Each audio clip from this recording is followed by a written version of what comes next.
इस वीडियो के अंदर हम बात करेंगे कि जो फाइनेंशियल प्रॉब्लम क्रिएट होती है वो किस तरीके से क्रिएट होती है। जैसे यहाँ पर आप ये पेमेंट स्लिप देख रहे हैं, तो ये जो पेमेंट है ये दिसंबर का पेमेंट है। और ये जो जॉब है, ये जो सैलरी स्लिप है ये किसकी है? लेवल 2 का सैलरी स्लिप है, यानी ग्रुप सी का पोस्ट है, असिस्टेंट लोको पायलट ALP का ये सैलरी स्लिप है। तो इसमें बाकी डेटा है, इसको हाइड कर दिया है। किसकी वजह से ऐड कर दिया है? क्योंकि कॉन्फिडेंशियल इन्फॉर्मेशन है, उनको हाइड कर दिया है। तो यहाँ पर इसकी सैलरी स्लिप की अगर हम बात करें, क्रॉस पे यहाँ पर टोटल बैठ रहा है 51,862, ये ग्रॉस पे है। इस 51,862 में से कटौती हुई है 30 रुपये की, कटौती हुई है रेलवे इंश्योरेंस स्कीम है, उसकी 30 रुपये की कटौती हुई है। एनपीएस के अंदर 3,785 रुपये की कटौती हुई है। एनपीएस क्या है? एनपीएस में आपको गवर्नमेंट है वो अपनी तरफ से कुछ पैसा मिलाती है और कुछ सैलरी से पैसा कटता है, और दोनों को मिला करके गवर्नमेंट अपने हिसाब से खर्च करती है। उसके लिए बैलेंस करता है 3,785 रुपये। तो ये बेसिक पर डिपेंड करता है, जितना बेसिक रहेगा उस हिसाब से एनपीएस करता है। उसके बाद में जिस स्टेट में आप जॉब कर रहे हैं उसका टैक्स है, यहाँ पर 200 रुपये उसका टैक्स है, तो ये हर मंथ पे करना होता है। तो इस तरीके से टोटल मिला करके जो कटौती है वो 4,015 रुपये की यहाँ पर कटौती हो गई है। और नेट पे जो बैठ रहा है, यहाँ पर नेट पे इन हैंड जो सैलरी बैठ रहा है वो बैठ रहा है 47,847 रुपये, ये इन हैंड सैलरी बैठ रहा है। अब इस सैलरी को किस तरीके से बढ़ाया गया है? क्योंकि सबसे पहले जो अमाउंट था यहाँ पर वो था 19,900, बेसिक जो था 19,900। अभी एक इंक्रीमेंट इसके अंदर लग गया है, क्योंकि जो ज्वाइनिंग है वो 20/11/2022 की ज्वाइनिंग है, 20/11/2020 की, तो इस वजह से एक इंक्रीमेंट इसके अंदर लग गया है। तो बेसिक हो गया 21,100 रुपये। डीए जो है, डियरेंस अलाउंस, जो कि महंगाई भत्ता के रूप में मिलता है, वो यहाँ पर बैठ रहा है 10,423 रुपये। हाउस रेंट अलाउंस है HRA, ये यहाँ पर बैठ रहा है 7,406 रुपये। HRA है, ये डिपेंड करता है किस सिटी में आप जॉब कर रहे हो, उस हिसाब से आपको HRA मिलता है। उसके बाद में ये ट्रांसपोर्टेशन अलाउंस है, जाने के लिए आने के लिए, ये 1,863 रुपये है। तो इससे काम चलता नहीं है, ये बहुत कम है, लेकिन फिर भी दिया जा रहा है तो क्या कर सकते हैं। उसके बाद में सेल अलाउंस है। सेल अलाउंस ये क्योंकि ALP है, बैटरी यूज करता है, तो बैटरी में सेल लगते हैं, तो उसके लिए यूज है 80 रुपये। और ये यहाँ पर माइलेज है, ये दो चीज़ है यहाँ पर माइलेज है। संटिंग मूवमेंट के लिए माइलेज है ये 7744 रुपये, और ये लीव अलाउंस का माइलेज है, यानी कि जब आप लीव अप्लाई करते हैं, जैसे कि साल में आपके 30 लीव रहती हैं, तो लीव अप्लाई करते हैं तो आपको माइलेज नहीं मिलता है, किलोमीटर जो है वो नहीं मिलता है। तो उसमें क्या है, जो आपका बेसिक रहता है उसके आधार पर आपको लीव अलाउंस मिलता है। यानी जैसे मान लो 5 दिन का छुट्टी लिया आपने, तो बेसिक जो है आपका 21,100, उसमें 30 का भाग लगेगा, और जो भी वैल्यू निकल करके आएगी वो 5 से फिर मल्टीप्लाई होगा, क्योंकि 5 दिन का अंदर आपने लीव अप्लाई किया है, तो उस हिसाब से पेमेंट मिलेगा। तो वो लीव अलाउंस है यहाँ पर। उसके बाद में नाइट ड्यूटी अलाउंस है, नाइट में अगर ड्यूटी किया है तो उसका अलाउंस है, तो कितना सा है, 1,865 रुपये है नाइट ड्यूटी अलाउंस। और नाइट ड्यूटी काफ़ी करते हैं महीने में, लेकिन जैसे भी है क्या कर सकते हैं, 1,865 रुपये नाइट ड्यूटी अलाउंस है। और ये है नेशनल हॉलीडे अलाउंस, यानी कि नेशनल हॉलीडे जैसे होली हो गया, दिवाली हो गया, ऐसे नेशनल जो हॉलीडे होते हैं उन पर अगर ड्यूटी करते हैं तो वहाँ पर उसका ये अलाउंस है 7,768 रुपये। तो इस तरीके से ये अमाउंट है, जुड़ करके टोटल होता है हमारे पास 47,847 रुपये। अब ये किस तरीके से खर्च होता है? एक मिडिल क्लास फैमिली से अगर कोई लड़का इस तरीके की जॉब में आता है तो उसके खर्चे हैं वो किस तरीके से चलते हैं, उन पर अगर हम बात करें, क्योंकि मैक्सिमम मिडिल क्लास फैमिली से या फिर लोअर क्लास फैमिली से अगर कोई लड़का इस तरीके की जॉब में आता है और उसका पेमेंट इतना होता है 47,847 या 50,000 के आसपास पेमेंट होता है, तो वो किस तरीके से अपने जो फाइनेंशियल खर्चे हैं उनको मैनेज करता है। तो उसके बारे में हम बात करेंगे। जैसे यहाँ पर हम देखें, यहाँ पर एक लोन यहाँ पर ये लिया हुआ है, जिसका ये सैलरी स्लिप है, उसी की बात मैं कर रहा हूँ। यहाँ पर ये लोन लिया हुआ है, तो लोन का जो बैलेंस है वो अभी बचा हुआ है 7,44,540। तो ये टोटल लोन लिया था 8,20,000 रुपये का, 8,20,000 रुपये का। और ये लोन लिया है SBI से, पर्सनल लोन है। तो पर्सनल लोन पर जो SBI का रेट ऑफ इंटरेस्ट आया है यहाँ पर, वो रेट ऑफ इंटरेस्ट आया है बाहर से 11.70, यानी रेट ऑफ इंटरेस्ट जो है वो 11.70% लग रहा है। जैसे अगर हम कभी गांव में से पैसा लेते हैं उधार, ज़्यादातर गांव में से कई लोग पैसा लेते हैं, तो वहाँ पर दो तरीके से ब्याज दिया जाता है। एक तो 2 रुपये पर सैकड़ा के हिसाब से रहता है, यानी कि 100 रुपये का 2 रुपये 1 मंथ का ब्याज लगेगा।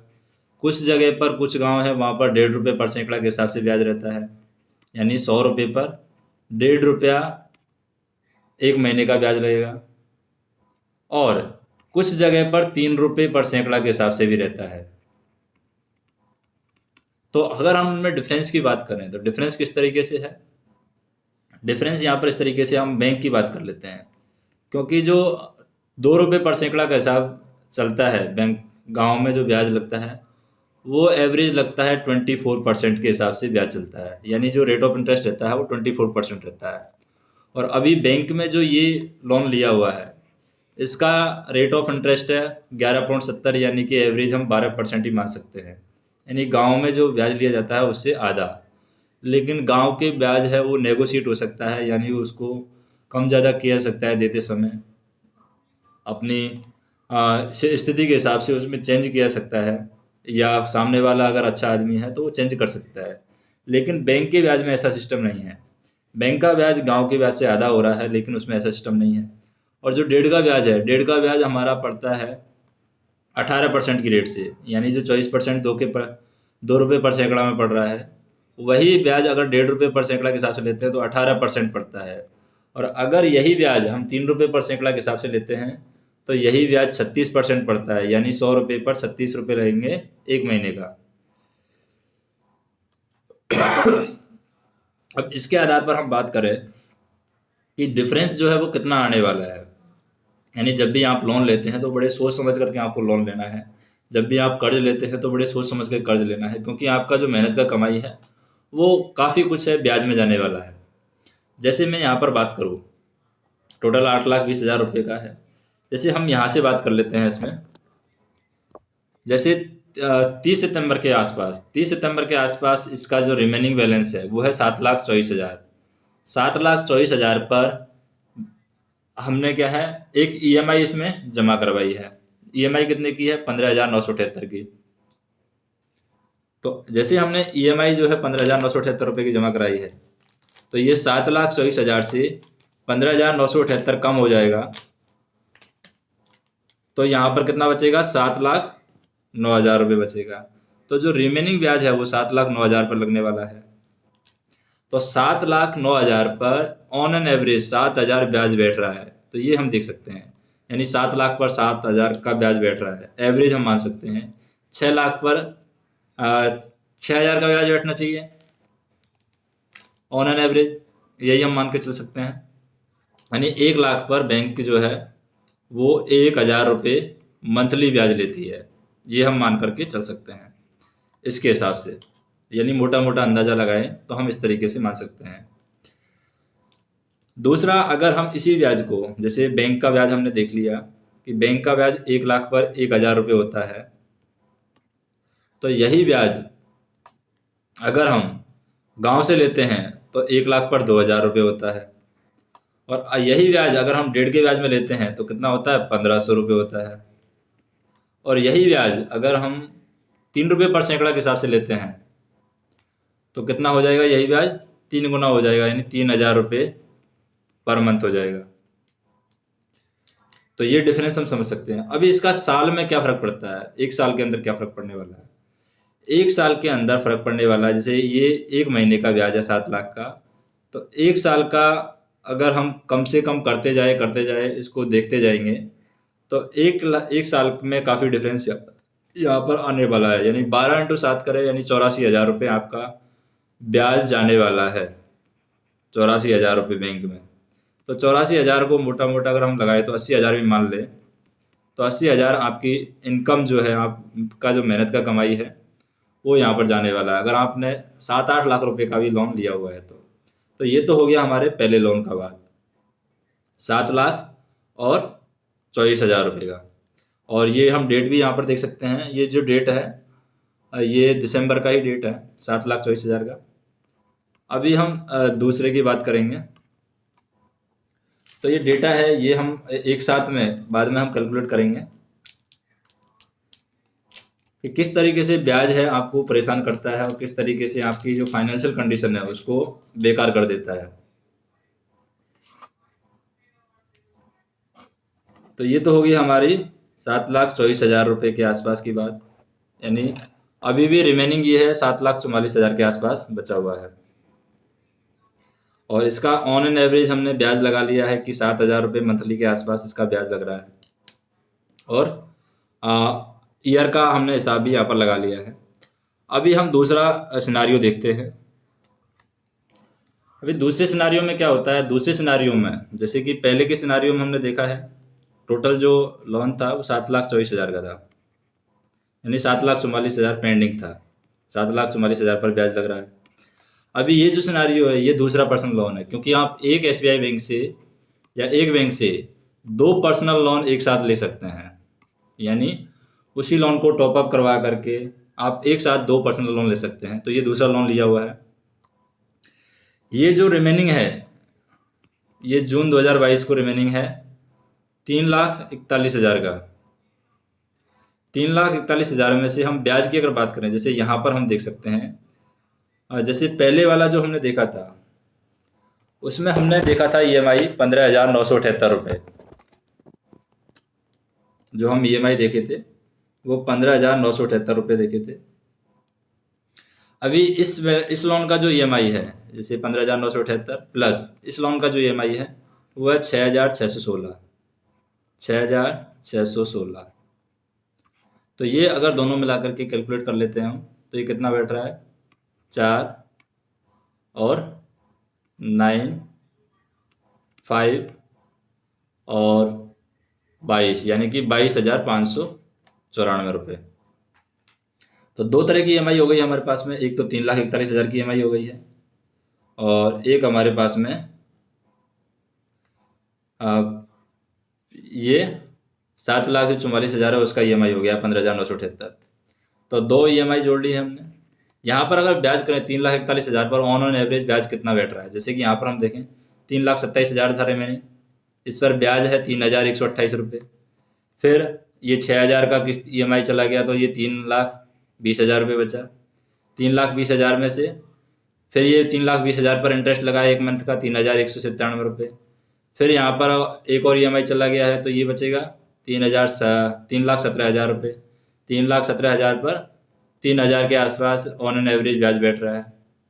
तो फिर यहाँ पर एक और EMI चला गया तो 3,13,000, यानी 3,13,000 के आसपास अभी रिमेनिंग है, ये हम मान सकते हैं। तो 3,13,000 पर ऑन एन एवरेज जो ब्याज लग रहा है वो 3,000 के आसपास लग रहा है। तो पहले हमने देखा कि 7,000 ब्याज लग रहा था एक लोन पर, यानी 7 लाख रुपए के आसपास लोन था। ये लोन है 3,41,000 के आसपास, यानी ऑन एन एवरेज 3 लाख के आसपास मान लेते हैं। तो इस पर जो ब्याज लग रहा है वो 3,000 के आसपास लग रहा है, यानी मोटा मोटा आपका जो 10,000 है वो बैंक ब्याज में जा रहा है। जो आपकी कमाई है वो 10,000 है वो बैंक ब्याज में जा रहा है, यानी जो आपका सैलरी है वो आपको माइनस कर दीजिए। 47,000 जो आपका 700 कुछ 47 रुपये कुछ सैलरी है उसको आप 10,000 माइनस कर दीजिए मोटा मोटा, तो ये 37,747 रुपये आपका सैलरी बचेगा, जो उसमें आपको EMI भी देना है और बाकी चीज़ें भी देखनी है। अभी हम दूसरी कंडीशन की बात करते हैं इसी में, यानी एक और लोन है उसकी बात करते हैं। वो लोन है एजुकेशन लोन। तो इसी बंदे का एक एजुकेशन लोन है। तीसरा हम बात करते हैं लोन की।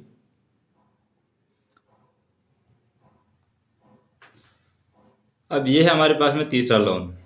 तीसरा लोन है ये टोटल अगर हम बात करें 5 जून 2022 की, तो ये 1,40,000 के आसपास है। लेकिन अगर इसके रिमेनिंग बैलेंस की बात करें, जैसे यहाँ पर हम देख सकते हैं 1,09,000 रुपये है ईएमआई देने के बाद में, इसका ईएमआई है 3,676। तो तीन तरह का हमारे पास में यही ईएमआई हो गया है। एक हो गया है 15,978 रुपये का, एक ईएमआई हो गया हमारे पास में 6,616 रुपये का, और एक ईएमआई हो गया हमारे पास में 3,676 रुपये का। इस तरीके से अगर तीनों को हम ऐड करें तो 8 से 14, 14 से 20, फिर 2 लगेगी यहाँ से 9 और 10, 10 7 17, यहाँ से लगेगी 1, 12 एक 13, 13 9 22, फिर यहाँ से लगेगी 2, 5 से 11, 11 5 16, फिर यहाँ से लगेगी 1, 26। यानी ईएमआई जो बैठ रहा है 26,270 रुपये बैठ रहा है, 26,270 रुपये टोटल ईएमआई यहाँ पर बैठ रहा है। अगर इसकी बात करें हम तो 3,676 रुपये इसका ईएमआई कट रहा है।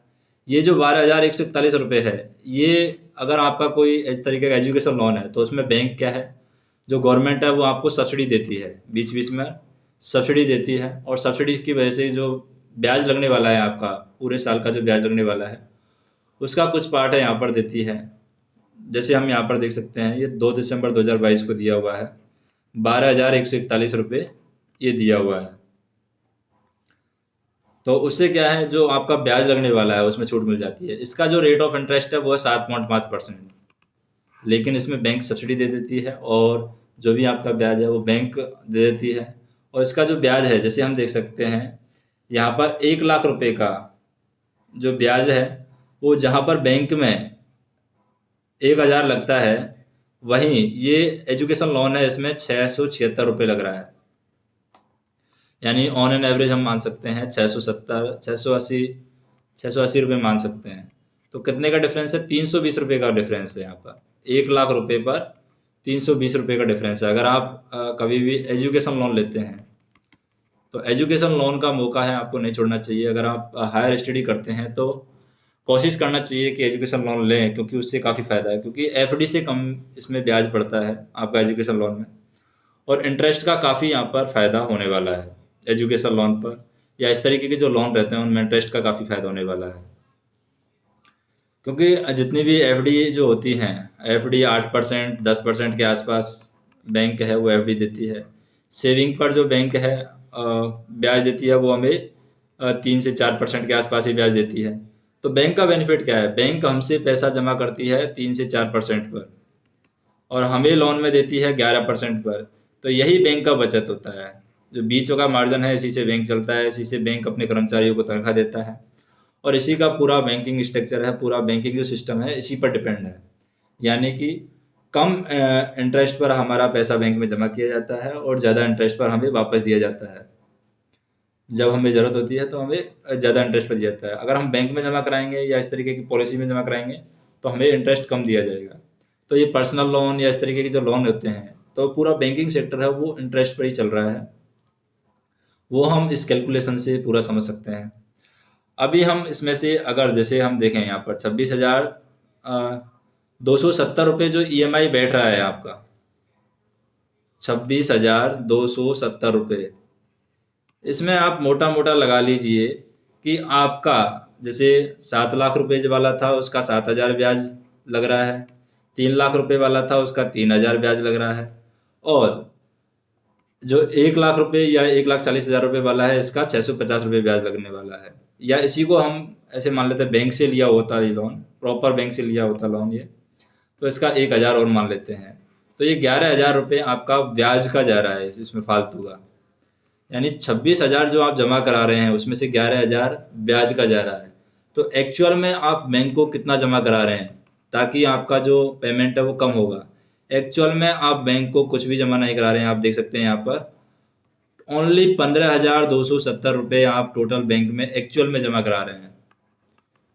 आपकी इनकम से जा रहा है 26,270 रुपये, लेकिन एक्चुअल जो आपका लोन है वो सिर्फ कम हो रहा है 15,270 रुपये पर मंथ।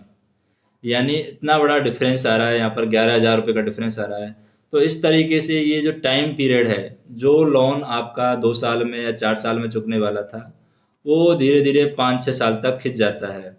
और 5-6 साल तक आपका जो सिचुएशन है, फाइनेंशियल जो कंडीशन है, वो एकदम टाइट पोजीशन में चलता रहता है। जैसे अगर हम बात करें, जैसे कि ये जो सिचुएशन है सारी, ये मुंबई शहर की अगर मैं बताता हूँ, क्योंकि ये स्टोरी जो है मुंबई शहर की है। तो मुंबई शहर में जैसे 26,270 रुपये आपका ईएमआई जा रहा है, 47,000, और ये पेमेंट बन रहा है 47,147 रुपये। अब इसमें क्या है, एक्स्ट्रा नीड के लिए मान लो कहीं से और आपने उधार ले रखा है। जैसे मान लेता हूँ मैं कि मैं अलग से कोई बाइक परचेज कर लिया और उसका बाहर से मैंने लिया 1 लाख रुपए कर्ज, क्योंकि इतना कर्ज बैंक से ले लिया है, तो बाकी जो कर्ज है बाहर से लेना पड़ेगा, बैंक से मिलने वाला नहीं है। 1 लाख रुपए आपने अगर बाहर से ले लिया है और इसको आप किस्तों में चुकाना चाह रहे हैं, या फिर आपने एक बाइक का लोन भी ले लिया है, बाइक का लोन मान लेते हैं 1 लाख रुपए का आपने लोन ले लिया है, और इसको आप आसान किस्तों में 12 महीने में चुकाना चाहते हैं, 12 माह में। तो 12 माह में अगर आप चुकाना चाहेंगे और इसका इंटरेस्ट आपके आसपास कम से कम बाइक का जो इंटरेस्ट रहता है वो 14% के आसपास रहता है। तो 14% में अगर हम मोटा मोटा माने 1 लाख में अगर हम 12% के हिसाब से चलते हैं तो 1,000 ब्याज बैठता है। लेकिन ये 14% है तो 1200 के आसपास या 1,000 भी मान लें हम यहाँ पर।